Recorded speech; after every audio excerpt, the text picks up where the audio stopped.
बिस्मिल्लाहिर्रहमानिर्रहीम। अस्सलाम वालेकुम नाज़रीन, आप यूट्यूब चैनल देख रहे हैं। मैं इमरान ख़ान हूँ। सबसे पहले तो पेट्रोल की कीमत के हवाले से मैं आपको एक मरतबा फिर बता दूँ कि पाकिस्तान में पेट्रोलियम मसनूआत की कीमतें रोज़ाना की बुनियाद पर बढ़ रही हैं। और मेरा अंदाज़ा ये था कि 2 रुपये 3 रुपये रोज़ाना बढ़ाया करेंगे, तो ये जब हम 1 महीने के बाद या 15 दिन के बाद देखेंगे तो ये कीमत 20-25 रुपये बढ़ जाया करेगी। लेकिन इन्होंने रफ्तार उससे ज़्यादा रखी है। इस वक्त जो सूरत हाल है पेट्रोल और डीज़ल की कीमतों में इजाफे के हवाले से, गुज़िश्ता 4 दिनों में लगातार कीमत बढ़ाते बढ़ाते डीज़ल की कीमत में 44 रुपये का इजाफा किया है सरकार ने, जबकि पेट्रोल की कीमत में भी काफ़ी इजाफा कर दिया। तो ये इस तरीके से पेट्रोलियम मसनूआत की कीमतें बढ़ा रहे हैं। जब रोज़ाना बढ़ाते हैं तो उन्हें ये खबर नहीं आती कि 30 रुपये बढ़ गई, 20 रुपये बढ़ गई। वो रोज़ाना कभी 10 रुपये बढ़ाते हैं, कभी 12 रुपये बढ़ाते हैं, कभी इससे कम या इससे ज़्यादा बढ़ाते हैं, कभी 7 रुपये बढ़ाते हैं, कभी 6 रुपये बढ़ाते हैं। तो वो इस तरीके से थोड़ी थोड़ी करके, यानी पेट्रोल की कीमत अभी मेरे ख्याल में 6 रुपये और बढ़ाई है। एक दिन पहले उन्होंने कम की थी 35 पैसे। जब कम करते हैं तो 10 पैसे, 20 पैसे, 50 पैसे।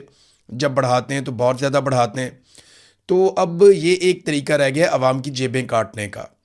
क्योंकि मैं जेबें काटने की बात इसलिए कर रहा हूँ कि जो लेवी वसूल की जा रही है वो लगभग 80 रुपये से ज़ायद है। जब आप इतनी बड़ी मिकदार में टैक्सेस लेंगे एक प्रोडक्ट के ऊपर, और वो लेवी की मद में आप लेंगे जिसकी कोई जस्टिफिकेशन नहीं है, तो आप एक्चुअली मुनाफा कमा रहे हैं, पाकिस्तानियों की जेबों पे डाका डाल रहे हैं। और यही एक तरीका रह गया है मौजूदा सरकार के पास पैसे इकट्ठे करने का। बिजली महंगी करो, गैस महंगी करो, पेट्रोल महंगा करो और ज़रूरियात ज़िंदगी को महंगा कर दें। मिसाल के तौर पे जो लोग गाड़ियों के ऊपर ट्रैवल करते हैं एक शहर से दूसरे शहर में, उन्हें इस बात का अंदाज़ा है कि जो टोल प्लाजा थे जितने भी, जहाँ पे पहले वो टैक्स दिया करते थे बहुत कम, उनमें 200-200, 300-300% तक इजाफा हुआ है। और रजीम चेंज ऑपरेशन के बाद से लेकर अब तक तो कई जगहों पे 400% तक का भी इजाफा हुआ है टोल टैक्स के अंदर। तो ये पैसा पाकिस्तानियों की जेबों से जा रहा है। अब पैसे इकट्ठे करने के वो तरीके ढूंढे जा रहे हैं जो माजी में नहीं होते थे। यानी आवाम को रिलीफ दिया जाता था और कोशिश की जाती थी कारोबार में से पैसा निकाला जाए। कारोबार तो पाकिस्तान में चल नहीं रहा, तो पैसा कैसे निकालेंगे? और झूठ इनकी ज़ुबान के ऊपर है। मैं अभी देख रहा था इंडिया में जो एहतजाज हो रहा है, जिसको जेनजी एहतजाज कहते हैं, यानी जो नई जनरेशन है, नौजवान है, जो स्टूडेंट्स हैं, वो एहतजाज कर रहे हैं। बड़े पैमाने पे वो निकले हुए हैं और वो अपने हकूक़ मांग रहे हैं। पहले दिन भी लड़ाई होती रही, दूसरे दिन भी। फिर राहुल गांधी जो है उनको जिस तरीके से उठा के वहाँ से निकाला गया, जो अपोजिशन के लीडर हैं, वो मनाजिर भी सबने देखे। नरेंद्र मोदी के घर के बाहर वो एहतजाज करने के लिए पहुँचे और जो नौजवानों के साथ अब मारा मारी हुई, हाथापाई हुई, ये सारे मनाजिर हमने देखे।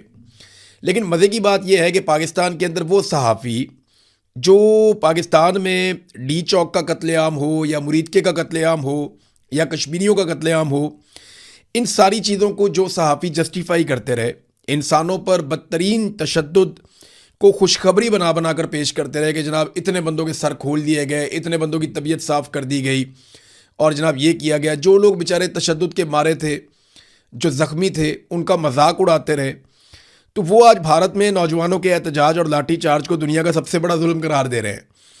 और वो नरेंद्र मोदी के खिलाफ एक बयानिया बना रहे हैं और वो कह रहे हैं भारत में इनकलाब आ रहा है, नरेंद्र मोदी उसका रास्ता रोक रहा है, वो कितना जालिम है।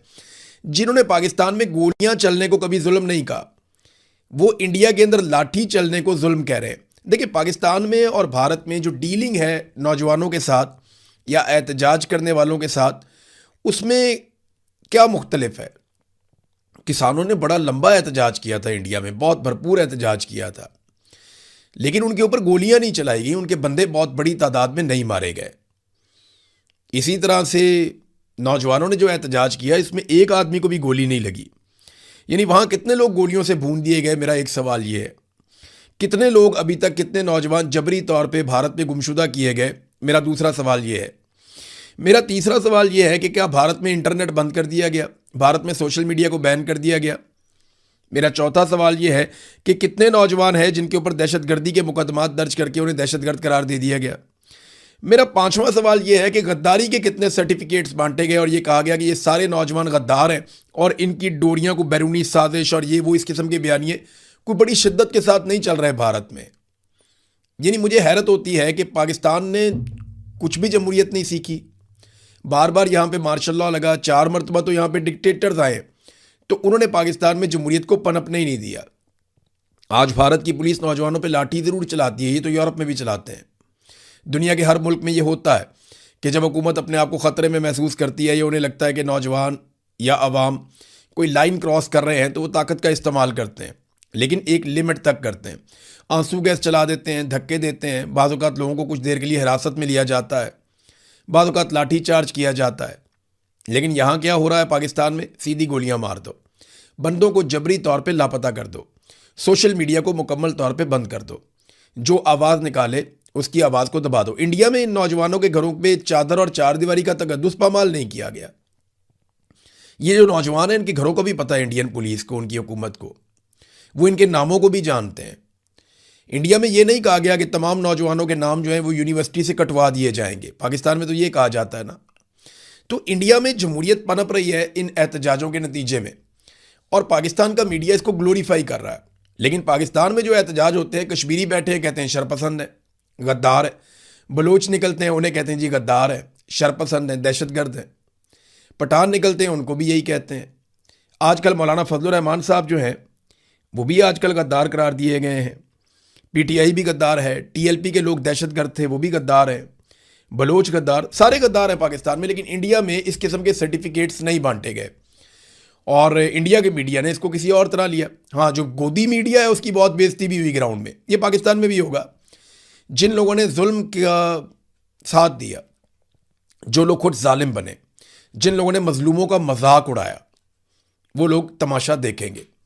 जिन लोगों ने ये कहा कि लोग क्यों नहीं निकलते, लोग डर गए, बुज़दिल हैं, भाई लोगों ने निकल के 8 फरवरी को फैसला सुना दिया।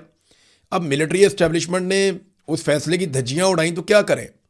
लोगों के घरों में घुसते हैं, चादर और चारदीवारी का तकद्दुस पामाल करते हैं, ख़वातीन को नहीं छोड़ते, बच्चों को नहीं छोड़ते, लोगों की इज्जत पे बात आ जाती है। तो इतना जुल्म जब होगा तो लोगों के लिए मुश्किल होता है। लेकिन इसके बावजूद जो लोग निकलते हैं उनके लिए आफरीन है। और ऐसा नहीं है कि ये हमेशा होता रहेगा, एक दिन लोग निकल आएंगे तंग आकर। ये बांग्लादेश में भी हुआ, बाकी जगहों पे भी हुआ। तो ये आहिस्ता आहिस्ता जो जेंजी की एक तहरीक है वो पाकिस्तान की तरफ बढ़ रही है।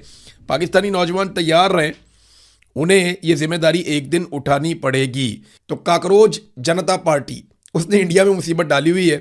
देखें पाकिस्तान के जो कीड़े मकोड़े हैं ये कब खड़े होते हैं और कब मुसीबत डालते हैं, क्योंकि हम तो कीड़े मकोड़े हैं ना। मैं अपने आप को कह रहा हूँ, हम तो मिलिट्री एस्टेब्लिशमेंट की नज़र में ब्लडी सिविलियंस और कीड़े मकोड़े हैं। हमारी उनकी नज़र में कोई औकात नहीं है। लेकिन याद रखिए, एक दिन हम सबको उनकी औकात दिखाएंगे और वो वक्त आएगा। मेरे अल्फाज याद रखिएगा, मैं रहूं या ना रहूं, आप ही जीतेंगे, क्योंकि आप हैं पाकिस्तान के मालिक और आपका ही कब्जा होगा पाकिस्तान के ऊपर। आप ही के फैसले चलेंगे, सिक्का राइजुल वक्त आपका होगा। ये खुशखबरी मैं आज बोल रहा हूं, हो सकता है कि जब आप ये खुशखबरी मना रहे हों उस वक्त बहुत देर हो गई हो या बहुत वक्त गुजर गया हो, लेकिन एक दिन आपको ये खुशखबरी मिलेगी और पाकिस्तान पे पाकिस्तानी राज करेंगे। कोई हमारे ऊपर एस्टेब्लिशमेंट राज नहीं करेगी, बाहर से फैसले मुसल्लत नहीं होंगे। वक्त आएगा, इंशाल्लाह ज़रूर आएगा। नाज़रीन, मरियम नवाज़ और नवाज शरीफ आज़ाद कश्मीर पहुँचे।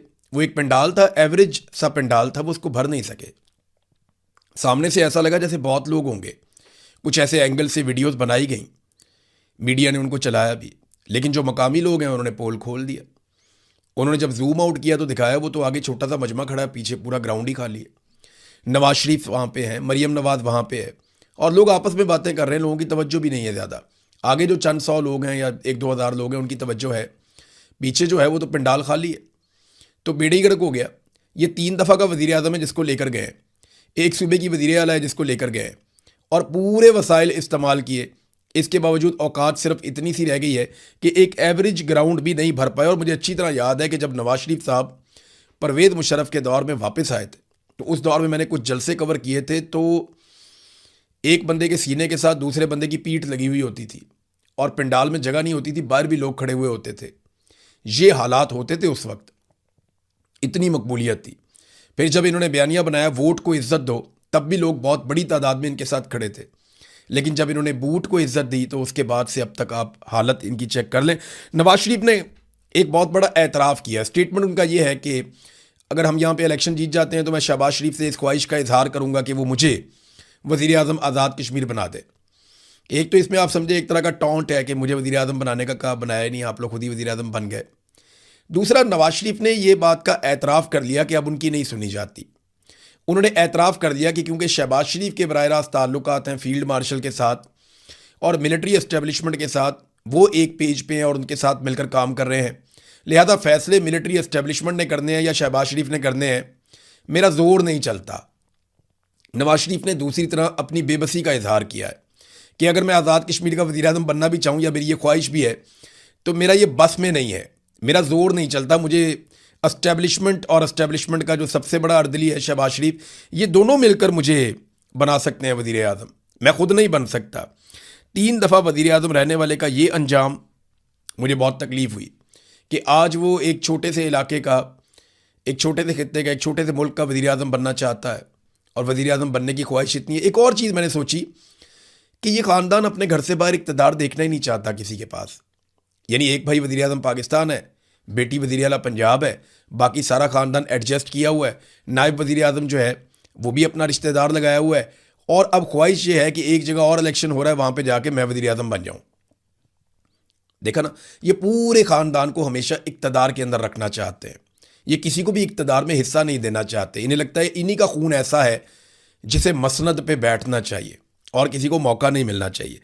कश्मीर में 50 के करीब लाशें गिरी हैं, नवाज शरीफ ने उन पे एक लफ्ज़ भी नहीं बोला, मगर वज़ीर आज़म बनने की ख्वाहिश का इजहार किया है। चलें, हज़ारों ख्वाहिशें ऐसी कि हर ख्वाहिश पे दम निकले, बहुत निकले मेरे अरमान, फिर भी कम निकले। तो नाज़रीन, पिछले 15 साल में से 13 साल से ज़ायद PMLN और पीपल्स पार्टी ने हुकूमत की है आज़ाद कश्मीर पे। यानी 2008 के बाद से अगर आप देख लें तो आज़ाद कश्मीर में पीपल्स पार्टी की हुकूमत है या PMLN की हुकूमत है। बीच में PTI को लगभग 1 साल के लिए हुकूमत मिली, उसके बाद उनकी वफाकी हुकूमत ख़त्म हो गई और वहाँ पे साजिशें शुरू हो गई। तो लगभग जो उन्होंने अपनी हुकूमत इंजॉय की, जो लगता है कि उनके पास वो हुकूमत का सही टाइम था, वो 1 साल था, 1.25 साल था, और 2 साल टोटल उनके पास मिलाकर आप कर लें। लेकिन पीपल्स पार्टी और PMLN ऐसे तकरीर करते हैं वहाँ पे जैसे वहाँ पे कभी उनकी हुकूमत आई नहीं। जिस तरह वो मसाइल गिनवाते हैं, जिस तरह वो बताते हैं कि ये भी नहीं बना, वो भी नहीं बना, ये भी नहीं किया, वो भी नहीं किया, वो भाई किसने करना था? इमरान खान को तो 1 साल मिला कश्मीर, बाकी 13-14 साल तो आपके पास रहा और हमेशा से मिलिट्री एस्टेब्लिशमेंट के पास है। अगर कश्मीर में एयरपोर्ट्स नहीं हैं, मोटरवेज नहीं हैं, सारी सहूलियात नहीं हैं, जो 38 उनकी डिमांड्स हैं उनमें ज़्यादातर वो हैं जो उनके इंफ्रास्ट्रक्चर के बारे में है, उनके लोगों के बारे में, उनकी डेवलपमेंट और तरक्की के बारे में है। अगर वो सब कुछ उन्हें नहीं मिला तो उसके लिए रिस्पॉन्सिबल तो वही जमातें हैं ना जो वहाँ पे इक़्तिदार में रही हैं। या आप 1 साल वाले इमरान खान के खाते में डाल देंगे सारा कुछ। तो ये ऐसे तकरीरें कर रहे हैं जैसे अपोजिशन है। बिलावल वहाँ तकरीर करता है, ऐसा लगता है कि बिलावल हुकूमत में नहीं है, हालांकि हुकूमत बिलावल की है। पिछले जितने अरसे में ये सारा कुछ हुआ, जो खेल खेला गया, वो बिलावल की हुकूमत ने खेला है वहाँ पे आज़ाद कश्मीर ने। ये जो मार कुटाई हुई बिलावल की हुकूमत ने की, कलअदम करार दिया बिलावल की हुकूमत ने किया, लोगों का कत्लेआम हुआ बिलावल की हुकूमत में हुआ, लोगों के सरों पे इनाम रखा गया बिलावल की हुकूमत में रखा गया। ये जितनी फोर्सेस बुलाई गई, जुल्म और बर्बरियत की गई, ये सारा कुछ बिलावल के दौरे हुकूमत में हुआ है आज़ाद कश्मीर में। और बिलावल वहाँ पे बड़ी चालाकी से अपोजिशन लीडर बनने की कोशिश करता है, हुकूमत उसकी है, खुद को अपोजिशन बनाकर पेश कर रहा है। ये ना लोगों को बेवकूफ़ समझते हैं, लेकिन कश्मीरी बहुत समझदार हैं, पढ़े लिखे भी हैं, उन्हें शऊर भी है, उन्हें अंदाज़ा है कि ये उन्हें बेवकूफ़ बनाने आए और कोई चक्कर नहीं है। अगर कश्मीरियों को अपने वोट से फैसला करने का हक मिल गया तो याद रखिएगा इन दोनों जमातों की वहाँ पे ज़मानतें भी जब्त हो सकती हैं, जो इनके हालात हैं। अब नाजरीन ने एक और खबर, इमरान खान साहब की बहनों ने अब जवाब दिया है। पहली मरतबा नौरीन खानम भी आई, अलीमा खानम भी आई, और जो उनका एक मुतनाज़ बयान है नौरीन खानम का, उसके ऊपर उन्होंने स्टेटमेंट दिया। तो अलीमा खानम ने कहा कि मोदी की दोस्ती नवाज शरीफ के साथ है, यह पूछना जुर्म है। वो बगैर वीज़े के मोदी को पाकिस्तान बुला सकते हैं, हम इतना नहीं पूछ सकते। आप नवाज शरीफ की बेटी से पूछें जो बताती थी कि इसको इंडिया से शालें भेजी गई हैं। मेरी बहन ने घर में बैठकर बात की थी, वो कोई पब्लिश नहीं किया था। हम 3 औरतें खड़ी हैं, जितने केसेस लगाने हैं लगा दो, क्या कर लोगे, बाहर ही दोगे ना। ज़्यादा से ज़्यादा हम नहीं डरते, हम शहादत कबूल कर लेंगे, हम अपने भाई के साथ खड़े हैं, अपने मुल्क के लिए खड़े हैं, ये अलीमा खानम ने कहा। अच्छा, जो बात नौरीन खानम ने कही, उन्होंने भी एक बात की। देखें, उनका बेटा भी जेल में है, अभी और लोग भी अब बोलना शुरू हो गए हैं। मेरा बेटा मिलिट्री कोर्ट की वजह से जेल में है। कलभूषण जिसने हज़ारों पाकिस्तानियों को मारा, ये कुलभूषण यादव की बात हो रही है, इंडियन एजेंट, रॉ का एजेंट। वो कहते नहीं, कुलभूषण यादव जिसने हजारों पाकिस्तानियों को मारा उसको अपील का हक दिया गया, लेकिन मेरे बेटे हसन न्याजी को अपील का हक नहीं दिया गया। अब ये बहुत बड़ी ज्यादती है, ये तो जुल्म है कि हसन न्याजी को अपील का हक नहीं दे रहे और कुलभूषण यादव को अपील का हक दिया जा रहा है। नाज़रीन, एक और चीज़ मैं आपके सामने रखता हूँ। एहसन इकबाल ने यह दावा कर दिया कि क्योंकि ये खबर चली थी और इस खबर में एक बताया गया था कि जो ऑरेंज ट्रेन है, जो ऑरेंज लाइन है, ये एक्चुअली जो स्टेटमेंट दिया था ये शब्बर जैदी साहब ने दिया था। उन्होंने कहा जी ये सी पैक के जो पैसे थे उनमें से आपने ऑरेंज ट्रेन बनाई चाइना से पैसे लेके, तो ये आपने गलत किया।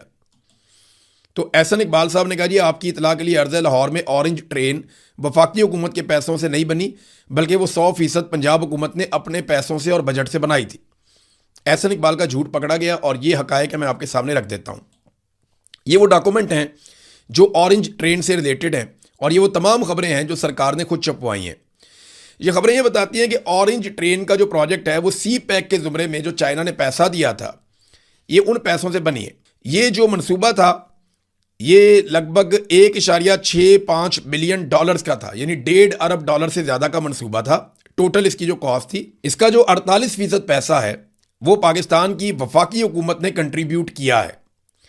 और इसके अलावा जो चाइना का एक बैंक है एक्सिम बैंक, उसने सॉफ्ट लोन दिया है 52%। तो चाइना का पैसा भी आ गया और वफाक का पैसा भी आ गया और एहसन इकबाल साहब का झूठ भी पकड़ा गया। ये ऐसे टिल्ले मुंह के साथ झूठ बोलते हैं, इन्हें लगता है कि किसी को समझ ही नहीं आएगी। ये रिकॉर्ड सारा हम आपके सामने रख देते हैं, आप देख लीजिए। ये रिकॉर्ड ये बता रहा है कि लगभग आधा पैसा ये चाइना से लेकर आए थे और ये कर्जा है पाकिस्तान के ऊपर और सी पैक की मद में ये पैसे पाकिस्तान में आ रहे थे, और दूसरा आधा पैसा जो है वो वफाक ने और पंजाब ने डाला था। अब मुझे बताएं कि वफाक का पैसा भी आ गया जो एहसन इकबाल ने झूठ बोला, उन्होंने कहा जी 100% पैसा पंजाब ने लगाया। नहीं, सी पैक का भी है, वफाक का भी है और बाकायदा इसके रिकॉर्ड का ये हिस्सा है। और ये एक ऐसा मनसूबा है जिसकी कीमत पाकिस्तानी अब भी चुका रहे हैं, यानी ये खसारे में चलने वाला मनसूबा है, आप इसकी कीमत चुकाते रहेंगे। पाकिस्तान में तालीम की ज़रूरत है, सेहत की ज़रूरत है, इंसानों को अपलिफ्ट करने की ज़रूरत है और बुनियादी इंफ्रास्ट्रक्चर की ज़रूरत है। वहाँ पे ये आलीशान मनसूबे बनाते हैं जिनमें बड़े बड़े किक बैक्स होते हैं ताकि पैसा बड़े बड़े ठेकेदारों की जेबों में जाए और ये इन मनसूबों को दिखाकर लोगों से वोट मांगे कि जनाब ये देखिए हमने इतने बड़े बड़े मीनार खड़े किए हैं, इनको देखो और हमें वोट दो। हालांकि लोगों के पास खाने के लिए रोटी नहीं होगी उस वक्त, किसानों का इस्तेसाल हो गया, उनके लिए कोई पॉलिसी नहीं दी, लेकिन इन्हें वोट चाहिए लोगों को बेवकूफ़ बनाकर। नादरीन, कुछ थोड़ा सा खैबर पख्तूनख्वा की गवर्नमेंट के बारे में बात कर लेते हैं। सुहेल अफरीदी साहब ने एस्टेब्लिशमेंट की तकरीबन सारी बातें ही मानी है, जिसमें चीदा चीदा कुछ चीज़ें मैं आपको बता देता हूँ। नंबर 1, उन्होंने एक्शन इन सिविल एड का एक कानून था जिसको कहा था फौरी तौर पे ख़त्म करेंगे, उन्होंने वो ख़त्म नहीं किया, एस्टेब्लिशमेंट की बात मानी, उसको कंटिन्यू किया। फिर फौजी ऑपरेशन पे उन्होंने कहा था जी हम नहीं होने देंगे, आज वो खुद कहते हैं कि हम कोऑर्डिनेशन के साथ फौजी ऑपरेशंस कर रहे हैं, उसके वो खिलाफ नहीं है। अवाम का इनखला उन्होंने कहा था हम नहीं होने देंगे, आज मुख्तलिफ इलाकों की अवाम के इनखला के अंदर सूबाई हुकूमत खुद मददगार है। फिर उन्होंने कहा था ड्रोन हमले बिल्कुल काबिल कबूल नहीं है, अब ड्रोन हमलों के ऊपर एक भी FIR नहीं होती और वज़ीर आला अपनी बेबसी आपको बता चुके हैं। फिर बजट भी उन्होंने कहा था हम पास नहीं होने देंगे, उन्होंने बजट भी एस्टेब्लिशमेंट के हुक्म के मुताबिक पास करवा दिया है। इमरान खान की आंख जब ख़राब हुई तो उस वक्त जब बहुत गुस्सा था लोगों में, तो एस्टेब्लिशमेंट की दरख्वास्त पे सुहेल अफरीदी साहब ने इनडोर एहतजाज किया, जिसमें वो पूरे खैबर पख्तूनख्वा को इकट्ठा कर सकते थे, लेकिन उन्होंने इनडोर एहतजाज किया। स्ट्रीट मूवमेंट में जो अमली तौर पे काम हुआ वो सिफर है, यानी स्ट्रीट मूवमेंट का अभी तक आगाज़ भी वो नहीं कर पाए। मोहसिन नकवी से उन्होंने मुकम्मल ताउन किया, यानी एस्टेब्लिशमेंट की वो कौन सी चीज़ या टारगेट है जो उन्होंने सुहेल अफरीदी से अचीव ना किया हो, और सुहेल अफरीदी उसके बदले में क्या ले पाए। ना उनकी इमरान खान से मुलाकात हुई, ना वो इमरान खान साहब को इलाज की सहूलत दिलवा सके, ना उनके डॉक्टरों से उनकी मुलाकात करवा सके, ना बेटों से बात करवा सके और ना फैमिली की मुलाकातें खुलवा सके, ना इमरान खान साहब का कोई भी स्टेटमेंट बाहर आता है। तो ये है जनाब कुल कारकर्दगी सुहेल अफरीदी साहब की अब तक की। हो सकता है फ्यूचर में वो अच्छा परफॉर्म करें, तो तब तक के लिए वेट करते हैं और देखते हैं। नादरीन, एस्टेब्लिशमेंट जो है वो यहाँ जितनी मर्जी कामयाब हो जाए, जो मर्जी कर ले, जब तक पाकिस्तान में मईशत बेहतर नहीं होगी इनके पाँव उखड़े रहेंगे, ये कभी भी अपने पाँव पे खड़े नहीं हो पाएंगे। और मईशत बेहतर होगी जब सरमायाकारी आएगी। पाकिस्तान में सरमायाकारी के हवाले से इन्होंने जितने भी दावे किए आज तक सारे झूठे साबित हुए। मिसाल के तौर पे पहले कहा गया सऊदी अरब से बहुत बड़ी सरमायाकारी आ रही है और दावतें भी दी सऊदी अरब वालों की, अलबैक आ रहा है, ये आ रहा है, वो आ रहा है, 7 स्टार की चेन आ रही है, कुछ भी नहीं आया। फिर कहा गया अरब ममालिक से अरबों डॉलर्स आने वाले हैं, लगभग 50 अरब डॉलर की कहानी सुनाई गई, वो पैसा भी नहीं आया। फिर कहा गया कि SIFC एक गेम चेंजर है, उसके ऊपर बहुत सारे जर्नैल बिठाए गए, लेकिन वो गेम चेंजर अभी तक साबित नहीं हो पाया। फिर कहा गया कि हम मादनियात बेचकर दुनिया के अमीर तरीन ममालिक में शामिल होने वाले हैं, और फिर हमने देखा कि ब्रीफ केस उठा के आर्मी चीफ डोनाल्ड ट्रंप के सामने खड़े थे, वो पैसा भी नहीं आया, वो सरमायाकारी भी नहीं आई। फिर हमें यह बताया गया कि पाकिस्तान में एक बार फिर हमारी सरजमीन से तेल और गैस के बहुत बड़े ज़खायर मिल गए हैं, फिर ये खबर भी गायब हो गई। फिर उड़ान पाकिस्तान तरक्की का एक नया रास्ता बनेगा और यहां से पाकिस्तान ऊंची उड़ान की तरफ जाएगा, वो भी नहीं हुआ। फिर 100 अरब डॉलर्स आने वाले हैं, बहुत जल्दी आने वाले हैं, ताजरों के सामने ये दावा किया गया, आर्मी चीफ ने खुद दावा किया, वो भी नहीं आया। ओवरसीज पाकिस्तानियों को पाकिस्तान में बुलाया गया, सरकारी खर्चे और प्रोटोकॉल पे बुलाया गया, 1000 अरब वो लेकर आ रहे थे और उसके लिए कॉन्फ्रेंस भी करवाई गई, वो पैसा भी नहीं आया। अमेरिका से सरमायाकारों का बहुत बड़ा वफद पहुंच गया, जेनेटरी बीच आपको याद होंगे, बहुत पैसा लेकर आ रहे हैं। ट्रंप टावर जो है वो पाकिस्तान में बनने वाला है, कुछ भी नहीं हुआ, कोई पैसा पाकिस्तान में नहीं आया। हम क्रिप्टो से अरबों डॉलर कमाने का मंसूबा बना चुके हैं, वो अरबों डॉलर भी नहीं आए। सालसी के बाद सारी दुनिया पैसा लेकर बैठी हुई है और पाकिस्तान में सरमायाकारी करना चाहती है पाकिस्तान की सालसी को देखते हुए, वो पैसा भी अभी तक नहीं आया, बल्कि जंग दोबारा शुरू हो गई। अगले हफ्ते ट्रंप खुद पाकिस्तान आ रहा है, बार बार पाकिस्तान को इस तरह की खुशखबरियां सुनाई गई, लेकिन वो सब कुछ भी नहीं हुआ। देखिए, हर दौरे के बाद ये खुशखबरियां लेकर आते हैं, लेकिन दौरों पे जितना पैसा लगा ये उतनी सरमायाकारी भी पाकिस्तान में लाने में नाकाम रहे। ये है इनकी टोटल कारकर्दगी और कमाई। और हालात ये हैं कि अब इनके पोल इनके अपने लोग खोल रहे हैं। जमात इस्लामी के ताल्लुकात एस्टेब्लिशमेंट के साथ कभी बहुत बुरे नहीं रहे। अब तो जमात इस्लामी के जो अमीर हैं वो भी फजलुर रहमान के खिलाफ बोल पड़े। उन्होंने कहा और पोल खोलते हुए कहा कि रिजीम चेंज ऑपरेशन में एस्टेब्लिशमेंट के आलाए कार बने हुए थे ये लोग, और अब जब इक्तदार में हिस्सा नहीं मिला तो नाराज हो रहे हैं। सादी सी बात है, अब सब बताते हैं कि रिजीम चेंज ऑपरेशन जो हुआ था उसके पीछे फौजी जर्नैल थे, जिनके बारे में आज जमात इस्लामी ने भी फाइनली कह दिया है। अब तक के लिए इतना ही। अपना ख्याल रखिएगा, अपने चैनल का भी। अल्लाह हाफिज़।